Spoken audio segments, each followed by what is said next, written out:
I'm okay. I'm fine. Kincana, Kincana, teng neng neng neng neng. Ku menahan rasa sakit, rasa sakit. Few moments later.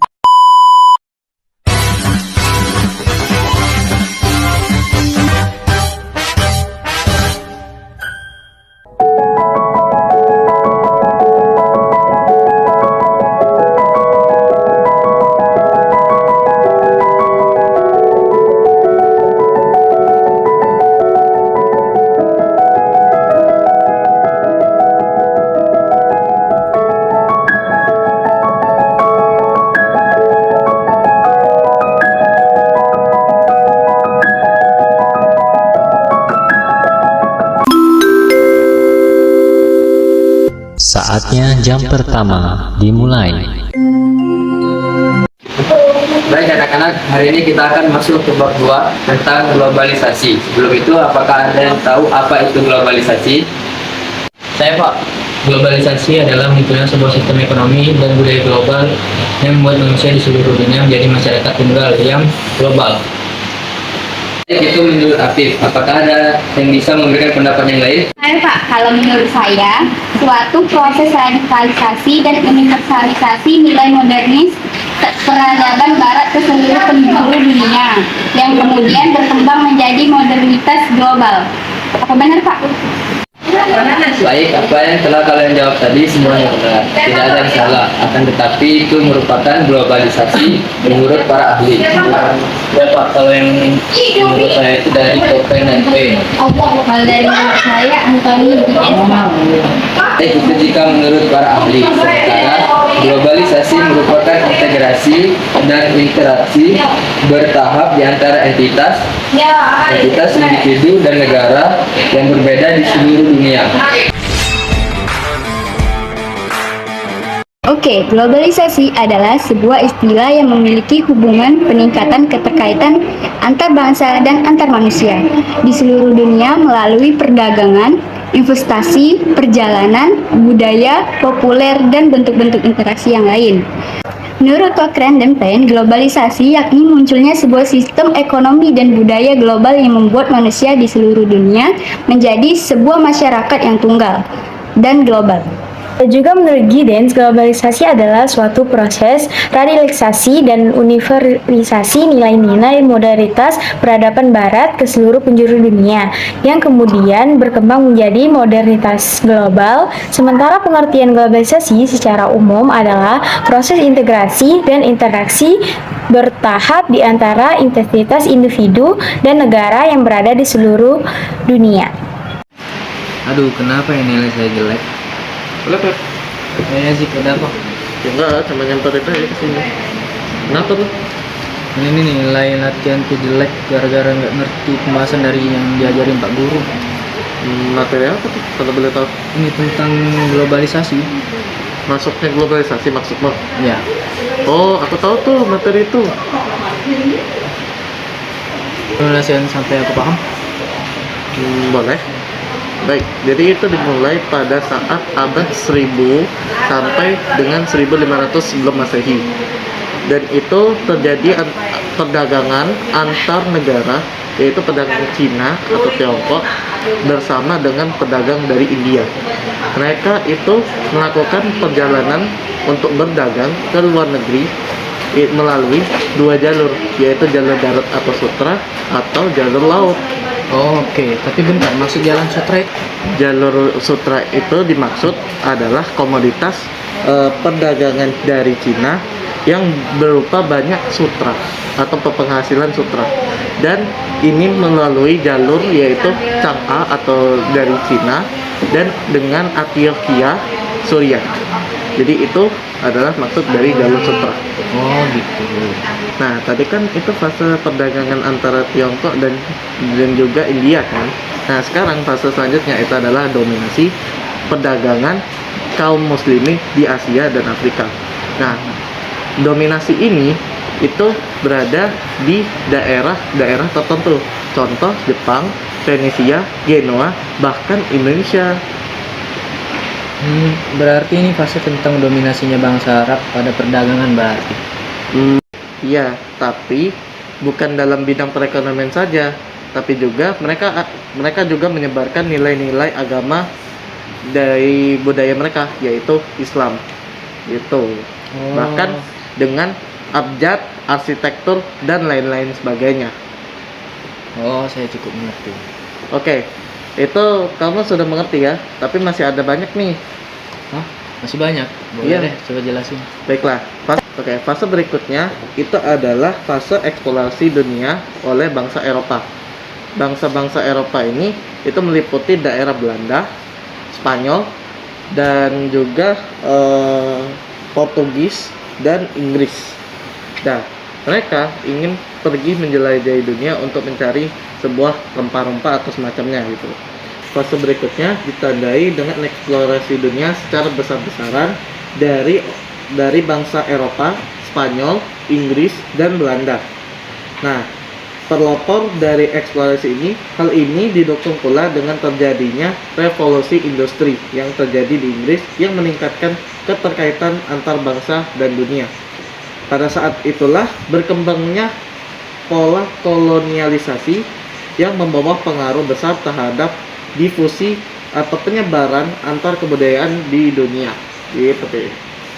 Nah, dan berkembangnya industri juga, kebutuhan akan bahan baku serta pasar memunculkan berbagai perusahaan multinasional di dunia.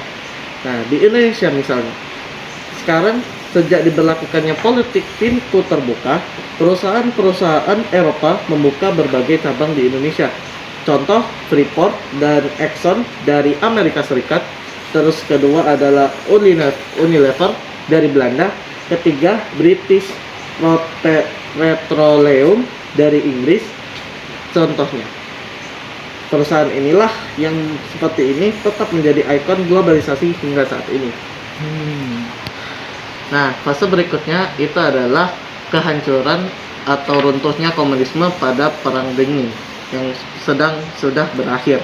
Nah, runtuhnya komunisme ini membuat kapitalisme menjadi jalan terbaik untuk mewujudkan kesejahteraan dunia. Implikasinya, negara-negara di dunia yang menyediakan diri sebagai pasar yang bebas. Hal ini didukung pula dengan perkembangan teknologi, komunikasi, dan transportasi. Gitu. Oh, gitu ya. Ya, itu saja sih yang aku tahu. Kalau mau tahu lagi, bisa aja cari di buku atau di internet. Terima kasih Azik udah jelasin, walaupun rada banyak tapi saya sedikit mengerti lah penjelasan dari kamu. Oke, sama-sama. Kamu katanya sudah sedikit mengerti ya? Apa aku boleh tes? Waduh, oke lah, saya coba.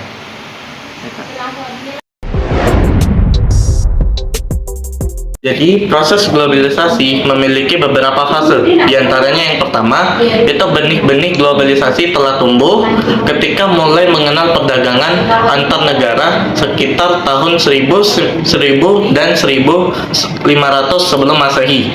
Saat itu, para pedagang dari Tiongkok dan India mulai menyebar dan menjelajah ke negara-negara lain, baik melalui jalur darat atau bisa disebut dengan jalur sutra dan jalan laut untuk berdagang.